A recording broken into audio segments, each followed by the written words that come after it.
Okay, we're Testament Aleph. We're discussing the three places of Gehenna.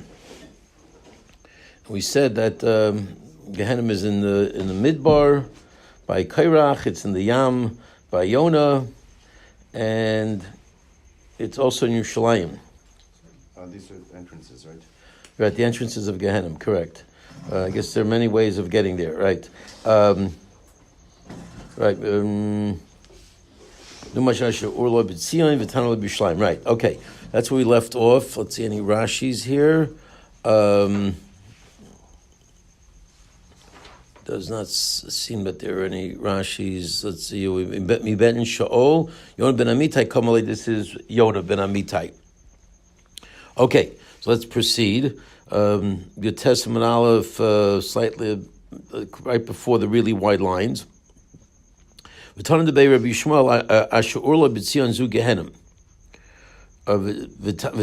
so now we're just explaining that pasuk, the last pasuk that we brought, that it's a fire in Zion and it's an oven or furnace in Yerushalayim.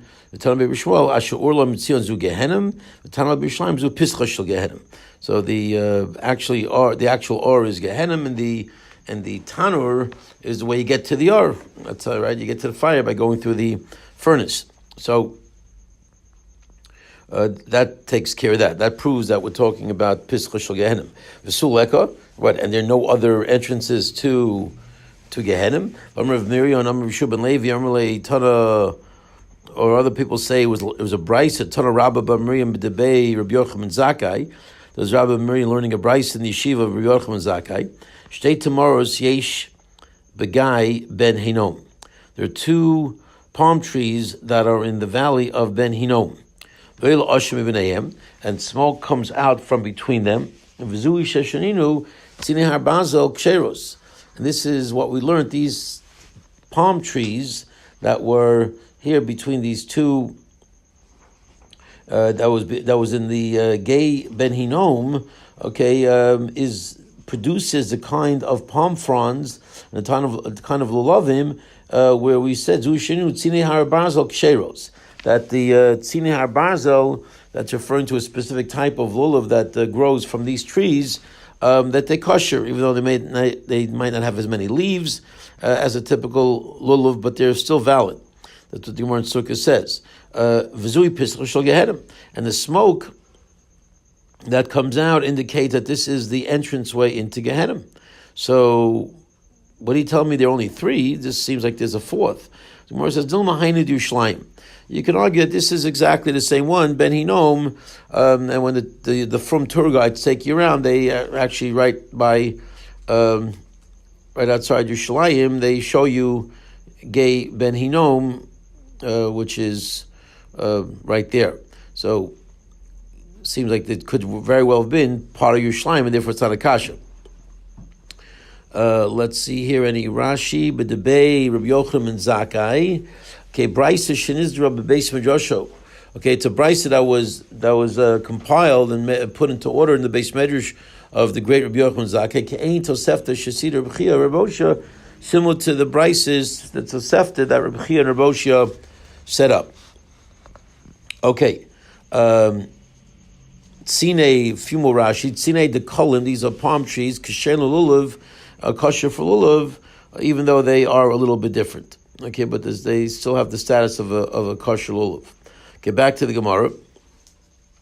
Rabbi Shub and Levi. Zayin Shemos Yesh LeGehenim. There are 7 names that Gehenim has. Ve'eluhein. Shaol, Vavadon, right, the depth, Shaol, the deep, and the Vadon, the place of destruction or getting lost, wiped out. Ber Shachas, pit of destruction. Ubar Sha'on, also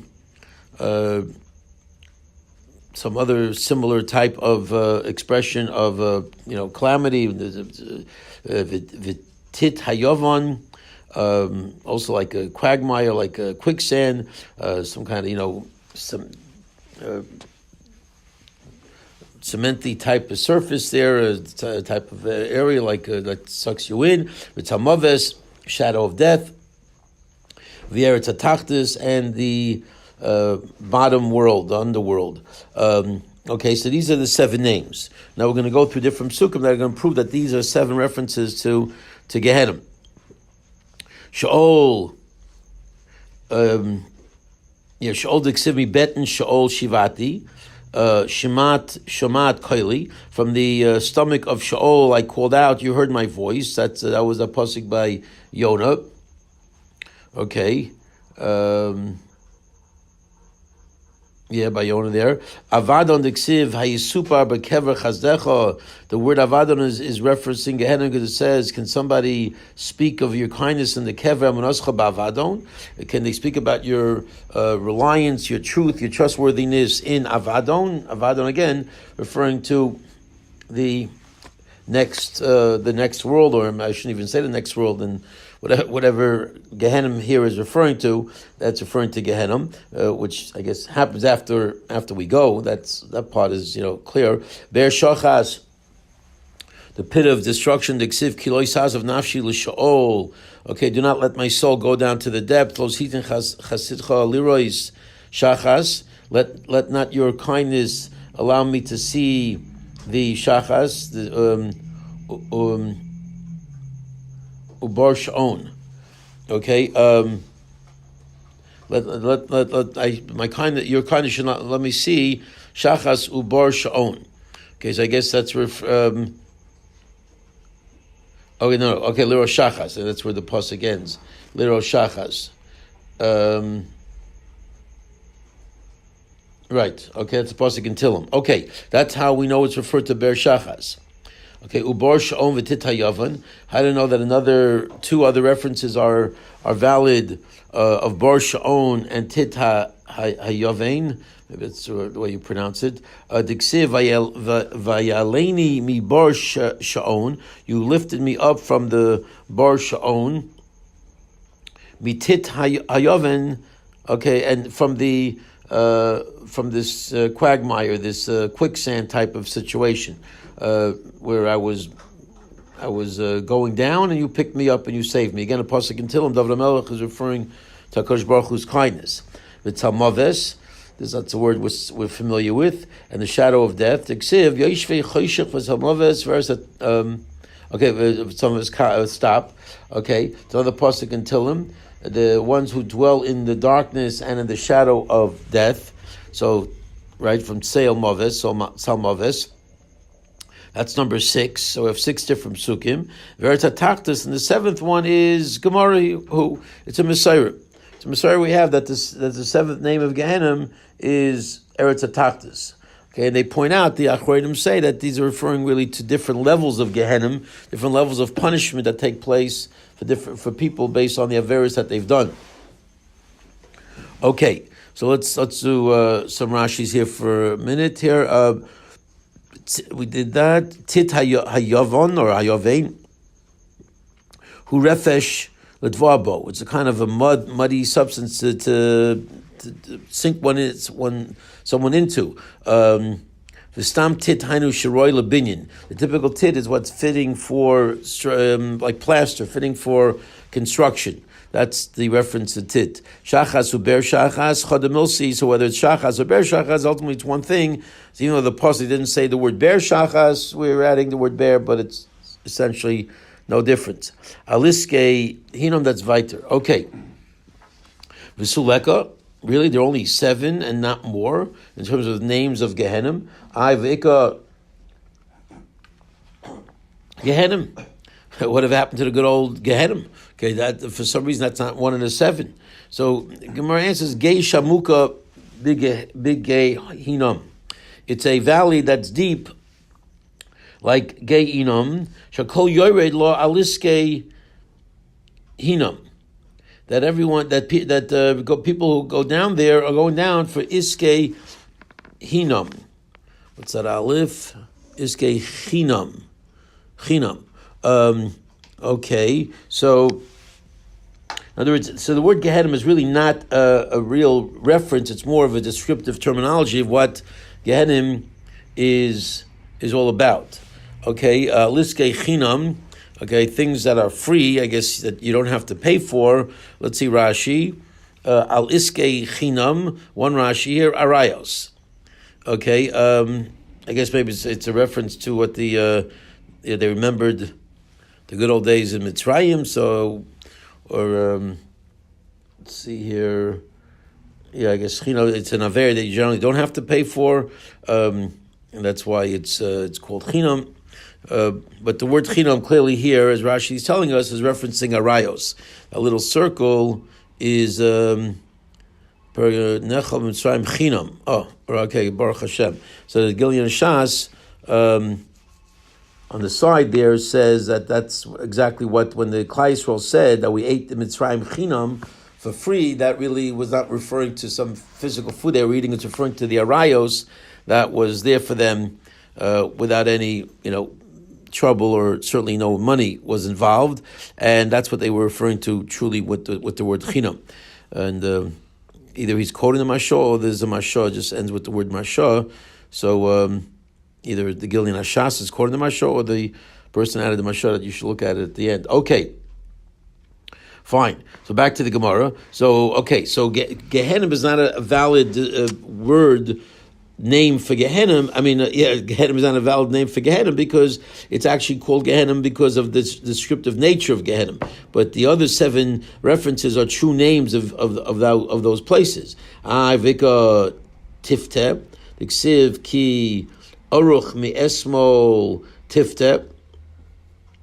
That from yesterday, Tifta Gehenim was prepared for me, designated for whoever, maybe not for me, but this is a pasuk where it's a pasuk nun, pasuk in Shayo, right? So it was already prepared. I guess he's maybe talking to the Rishoyim that you've got this place called Tifta prepared for you. So you see, there's another name Yeshayo called Gehenim Tifta.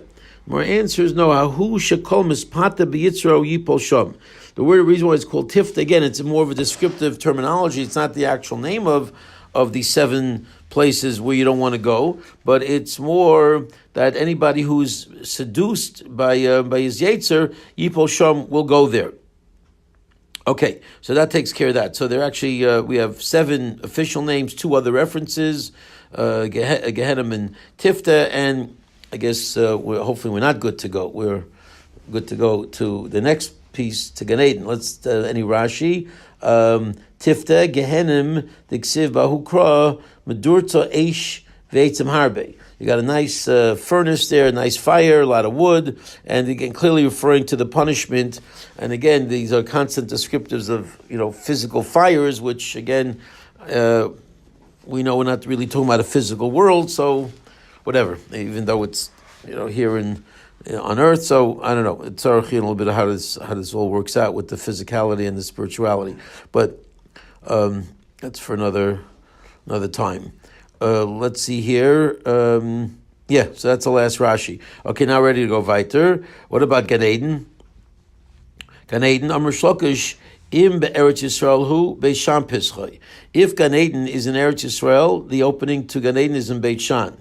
Vim Arvaya, and if it's in Arabia, Beis Gorim Pischai. Its opening is in Beis Gorim. That's how you get in. Vim Bein HaNaharasun, if it's between the 2 rivers, I think the Euphrates and the Tigris, Dumskinen Pischai. Okay, and then the opening would be in Dumskinen. These are obviously nice places where you'd want to go. Bavel, and if it's in Bavel, Abaya Mishtabech. Bepere the Me'eva Yamina. Abaye praised the fruits of Eva Yamina, southern area of Bavel. Rava Mishtabech Bepere the Harpanya. And Rava praised the fruits of Harpanya, which is a place in Bavel which we've come across over the years. And apparently those are top quality places with beautiful fruits, and that would be where the entrance of Gan Eden is. Okay, Rashi, Mishtabech Beit Shan Piskai, Shepirosav Mesukim Mikol Eretz Yisrael, that the fruits of Beit Shan are more beautiful and ripe and delicious than any other fruits in Eretz Yisrael. And if it's in Bavel, Mishtabech Bepeiros De'eva Yamina, Mishtabach beper shel Ever Hanor Pras b'Droimai. It's past the Euphrates in the south, past the southern part of the river. Okay, so that takes care of Gan Eden. Okay, so fine. Yeah, I don't think he says anything there on the bottom to just sort of, physical, not physical. What's going on here? I don't think he brings that down. Okay, let's go weiter. Ubeneim kamala yishtei. So let's take a brief vacation from the Agadita, and now we'll go back into the Mishnah, which talks about the distance between these L-shaped crops. These cropped out area that you made for the wells to be able to pull the water from the wells on Shabbos, and it shouldn't be going from Rishus HaYachid to Rishus HaRabim.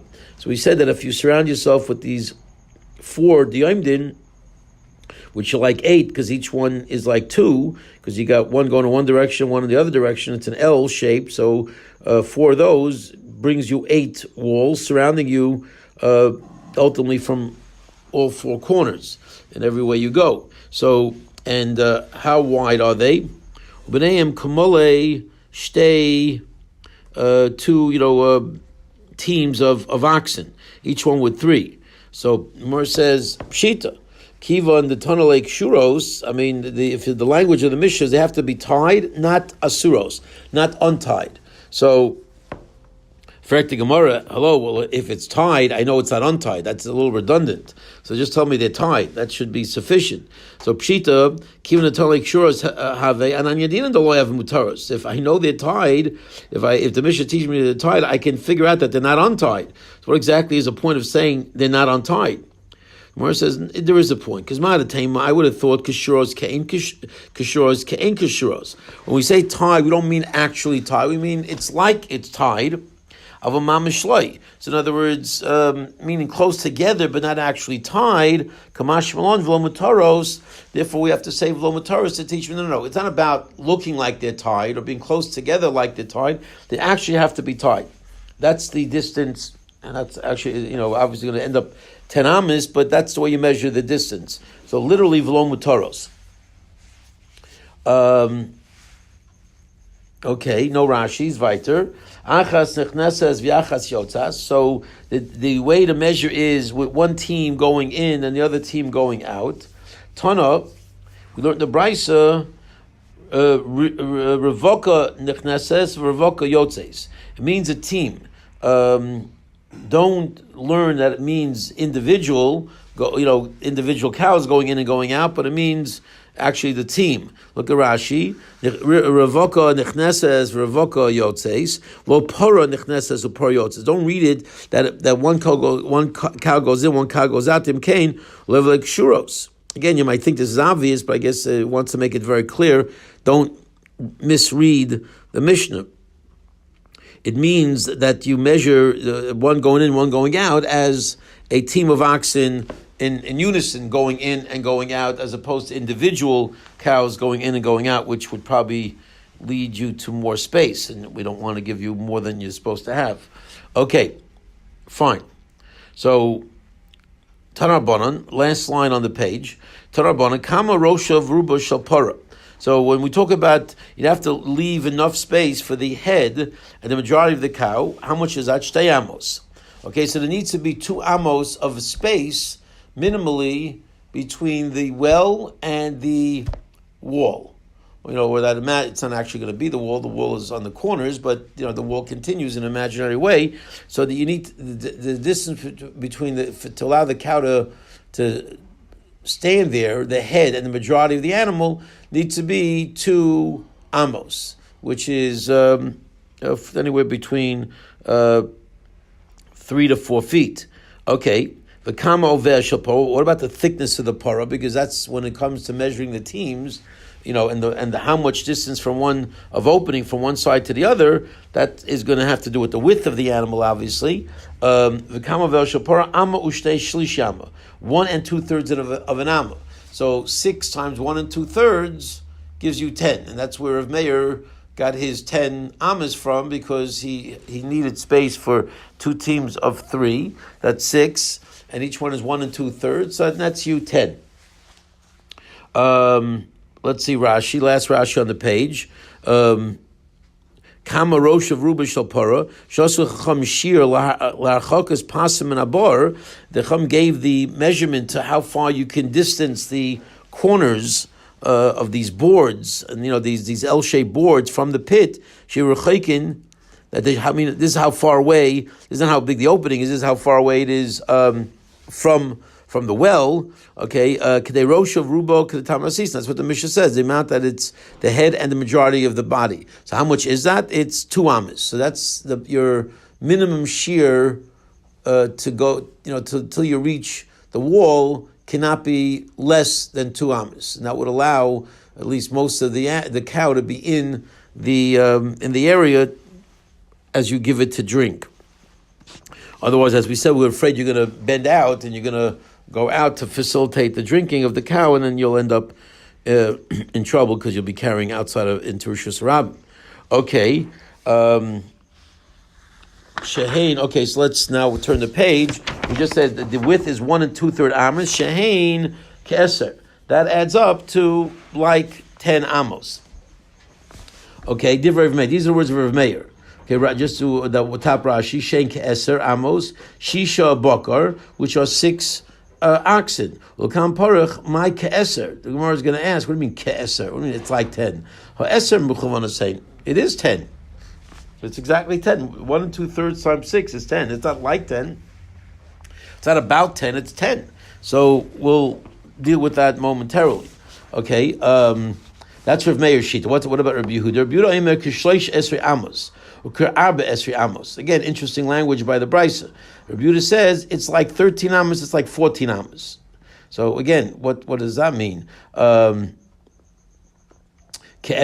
So we'll take one at a time. What do you mean ke'eser? Eser vayin. It's exactly 10. So why would you use a lashon of ke'eser? And the answer is Mishum Deboy Lemisnei Seifa. Again, we've had this concept before, the idea of uniformity and parallelism. Since in the Seifa we're going to get into a fraction, we're going to say about 13, about 14. Mishum Deboy Lemisnei Seifa Kishlosh Esrei Ke'arbo Esrei. Mishum Deboy Lemisnei Seifa Kishlosh Esrei. He takes out the other one.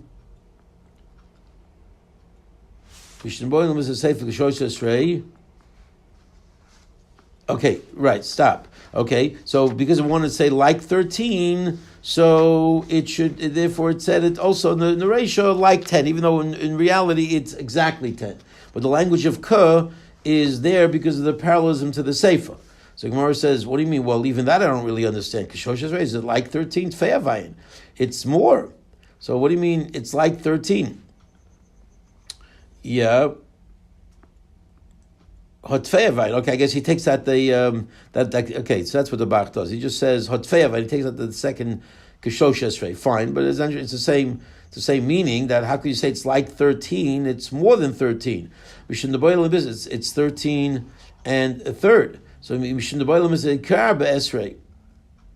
So well.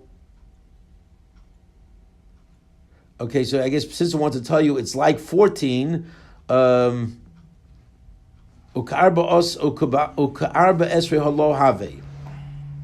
What? Okay, that's the next one. So, okay, stop. So the answer is, well, it's really, you're right. It's more than 13, but I'm going to tell you that it's like 14. Because I'm going to sort of confuse you by saying it's like 13, like 14. Okay, so since I'm going to say it's like 14 to tell you it's slightly more than 13, then therefore I'm writing it's like 13. Ukarba esrei. Okay, holavi. What do you mean it's like 14? It's not 14. So even that I don't understand. This language doesn't seem to work. So Rav Papa says, relax, it works fine. On Rav Papa, you say when you use the expression like 13, like 14, what it's saying is it's between 13 and 14, and you do the math. So it's not, maybe it's not the way we would have wanted it for sake of clarity, but it's perfectly fine for the Brisa, and we'll figure it out. So it's not such a big deal. Okay, let's do the Rashi. Second Rashi on the page. Yud Gimel v'Yud Daled. Shmoina Bakar. When you have 8 oxen, those 8 oxen go out of the realm of 13, but they don't come into the realm of 14. So that's exactly what the Bryce is trying to say, that exact number is going to be between 13 and 14. The Yud Gimel Ambu Shushen, because it's 13 and a third. And since it's 13 and a third, the way, it tells it to you is by saying it's not here and it's not there, it's somewhere in between. And I guess maybe by being somewhat vague, maybe it's a way of keeping you on your toes and a better way of teaching the kids. Explains exactly why we chose that, but somehow the Tana wanted to use that kind of terminology. Okay.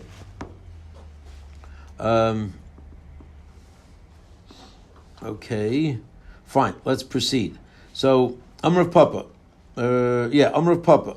So let's see the next step. A bar shmeina. So when it comes to a bar of 8 amos, the kumel lo peligi the lo binam pshutin. Okay, in a bar of 8 amos, meaning in other words, it's 8 amos, right? So that you see 8 amos. Then you need 2 amos worth on either side for the cow, right? Because you have your cow standing on both sides. So 8 amos plus 2 amos till you get to that imaginary line that forms the wall, right? It's going to be 2 on each side. It's going to be 12. Okay. You subtract 1 amma from each corner, right? So that 12 now minus 2 gets you to 10. So 10 is exactly the amount that everyone agrees you're comfortable with, right? For a Yehuda for sure is good, and even Rav Meir says you go up to 10 inclusive of 10. So if you have a bar 8 amos wide, plus an area of 2 amos on each side, which is a net total distance from one wall to the other of 8 amos, of 12 amos, then you're fine, because the Yom then will reduce them 1 amma on each side, leaving you a 10 amma gap. 10 amma gap is perfectly okay. So one more time. Amr of Papa, bar shemaina. When you have a bar of 8 to kuliamoloi pligi, the lo binam shutin. Everyone agrees in that situation. You don't need that standing wall in the middle to close the distance. But bar shtei mesrei. Okay, if you have a bar of 14, the kuliamola, I'm sorry, of 12, which means again 12 plus 2 on each side, which is 16. Take 16 minus a 2 diyomdin, right? Because a typical diyomid was an amma in each direction. Right? Those L-shaped corners was typically 1 amma. So if you subtract 2 from 16, leaving you 14, last time we checked, is slightly more than 13 and a third. So everyone's gonna agree that's too big. So by putting a wall in the middle, everyone's going to agree that for sure in that case you do need a pas. You do need a standing wall to close the gap. The gap is too big. So the binam shooting.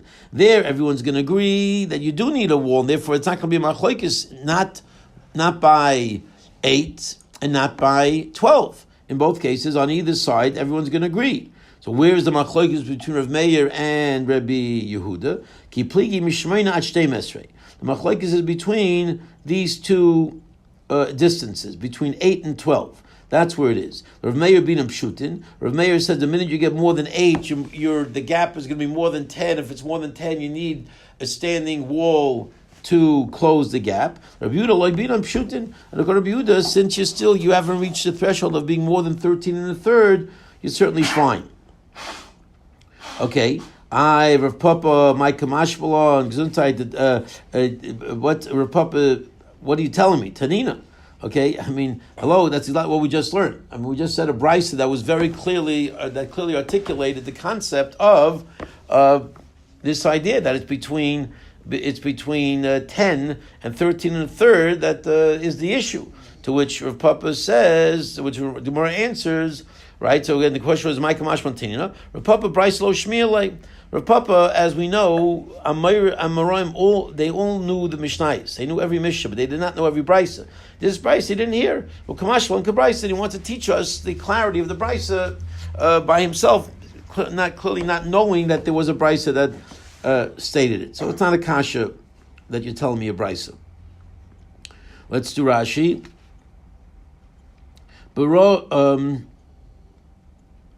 Gimel Kiyud Dalid. Right, we did that. But Bar Rochav Shmona, third line from the top. By a bar that's 8 amas wide, I feel of May lo binam pshutin.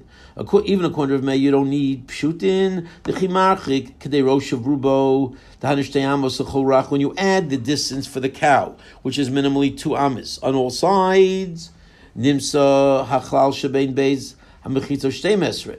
So it's going to come out. The distance is going to be 12 between one and another.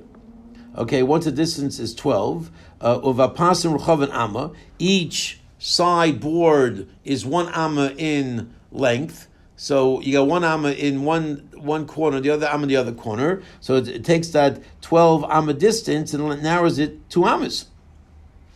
He says, "V'pasim ruchav amma l'chol rach zeh keneged zeh nimsa bein pasal pas shir pesach eser ammas." It leaves you an opening of 10 amos. Once you calculate those corners, Rav Meir b'achi shari, and Rav Meir says 10 amos is perfectly fine. You can't go 10.1 amos, but you can go 10 amos, and if it's exactly 10 amos, you're fine. You're good.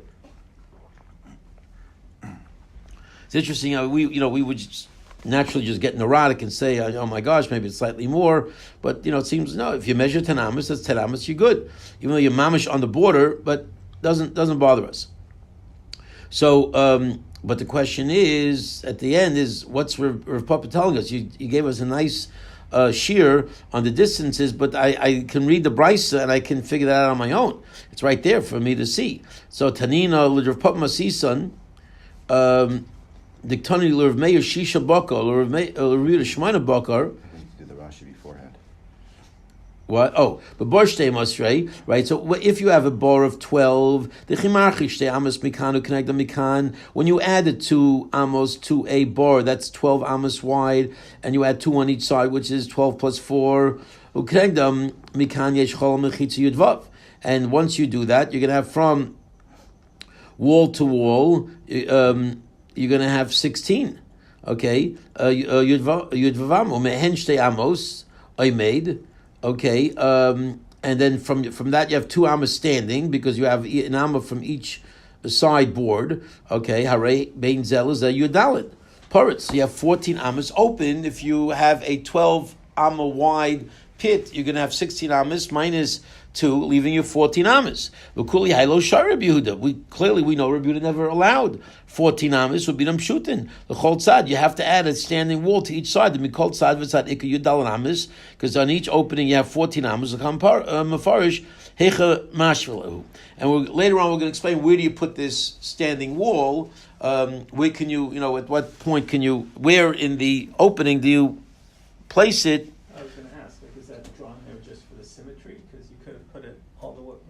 Anywhere. Or of the side of, Right. You could have maybe added it to the L. Well, or maybe if you added it to the L, you would have from the 16. You'd still have 13, right? Perfect. Which according to Rabbi Yehuda is exactly all I need. Right. So we'll have to see about where you have to add the beam shoot. Right. So he happened to put it on the side. We'll see. But the Gemara will get into exactly where you place it. Okay, right. We call it fine. So Tanina, Gemara is asking Rav Papa. I don't know exactly what you're telling me. So Tanina Rav Papa b'masnisan. Okay, Rav Papa is learned in our Mishnah. Let's see.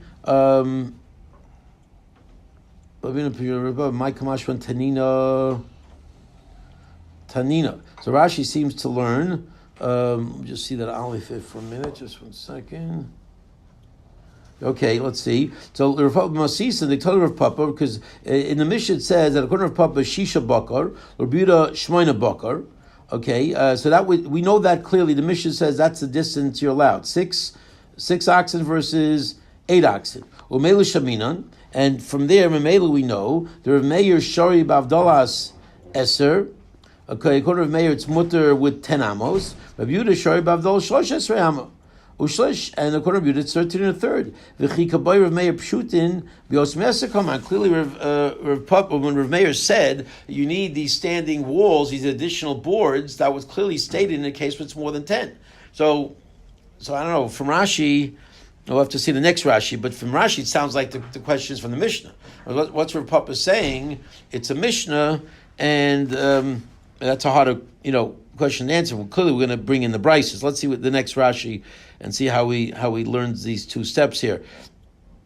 So Rav Papa hach Brisa, the Tani Shura the Ovia Paros lo Shmile. In other words, Rav Papa did not hear this brisa that taught the thickness of the paros and how it all calculates out to 10 and 13 and a third.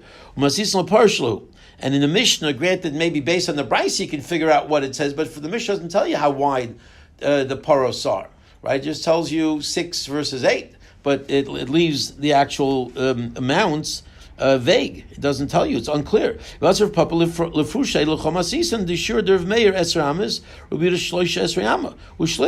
Okay, and therefore he comes along to give you the very clear dimensions of 10 and 13 and a third. Rav Papa clearly his understanding clearly coordinated and fit perfectly in with which we learned in the Brisa. The Rosh of Ruba Shtei Amos, V'yover Amma, Ushtei Shlishi Amma. And clearly he was Mechavin to the Mishnah, to the Brisa rather, that said that the thickness is 1 2/3, okay, and the length is 2 Amos, namely the head, and the majority of the animals 2 Amos. So all of this Rav Papa had every right to teach us because he did not know the Brisa, and therefore he felt, even though yes, the Mishnah does give us the basic guidelines, those guidelines are unclear and need to be clarified.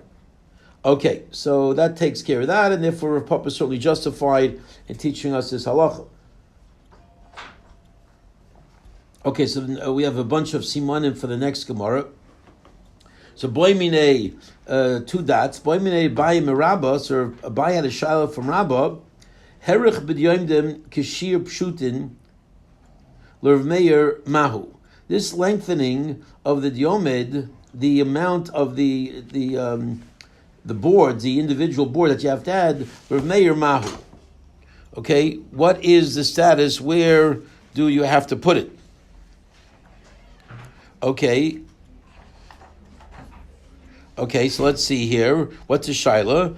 Herich b'dyomdim yoisei me amma l'chol tzad. When you have to add more than an amma to each side, ad shehemed revach shemetayim aletzer amas, where the goal is to keep it a 10 amma gap. You can't go more than 10 amas according to Meir. So this idea that you're adding standing wall to the diomed for the purposes of keeping it 10 mahu. What exactly is the halacha? What's the status of where you put this? Dafke pshutin kamar. Do you say you specifically need a simple standalone wall?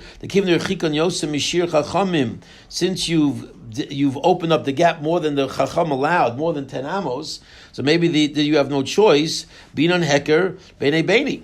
You need a heker that's between each one. Vosagi barochas diomdin. And it's not enough to simply lengthen the L to get you into a less than 10, or to get you to 10. It's not enough, because once you have too big of a gap, it's not going to be clear. Okay, but rather what you must do is you must distance it from the corner a little bit, and put a standing wall there. And so to the other sides, it should be clearly recognizable. Or maybe do you say, since at the end of the day, based on your lengthening, you've got 10, you don't have more than 10, you're where you need to be, lo mitzer.